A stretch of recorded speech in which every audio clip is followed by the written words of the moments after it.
So this is just additional information. I just put this this morning.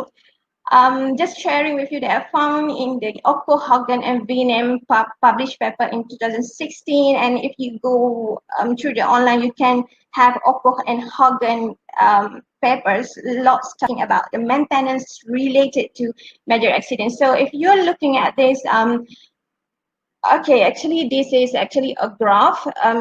On the y-axis is the risk level. On the x-axis is the situation, the phases of process equipment preventive maintenance.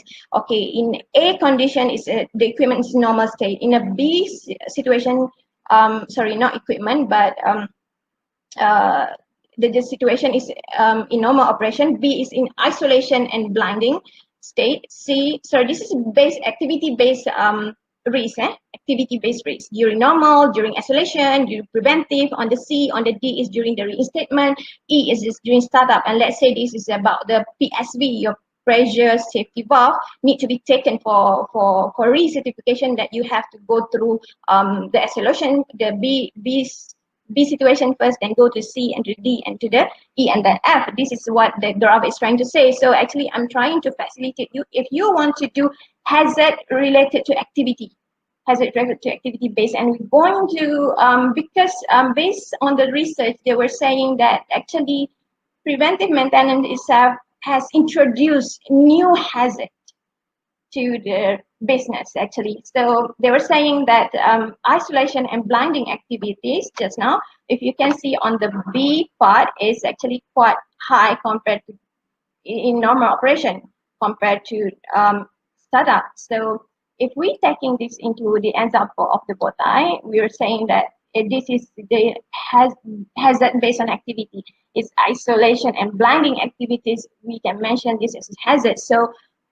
during the isolation and blinding, there potentially a release of unwanted energy, potentially the gas or potentially the liquid. So if you think of the potential threat, you may be thinking of any others, but what I have now in my mind is potentially the substandard procedure relating to the isolation, maybe the wrong procedure, and maybe those who doing is not competent, okay? And you may say many other threats. So on the consequences I have here, potentially there is people injuries, I mean the workers injuries because of the release of unwanted energy, and potentially the flash fire because of the ignition source everywhere in the plant, if you're doing it during life. But you can thought of any other situation related to this. But I'm going to have another question.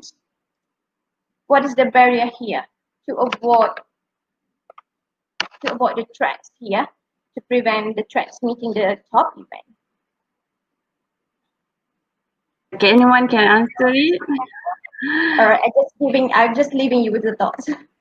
And there is what is the barrier here? So basically, that is the way that we do Bowtie. We facilitate from the hazard to the causes to the from the hazard to the top event, and we go back to the left side and we come back to the right side. So it makes the whole construction of the Bowtie.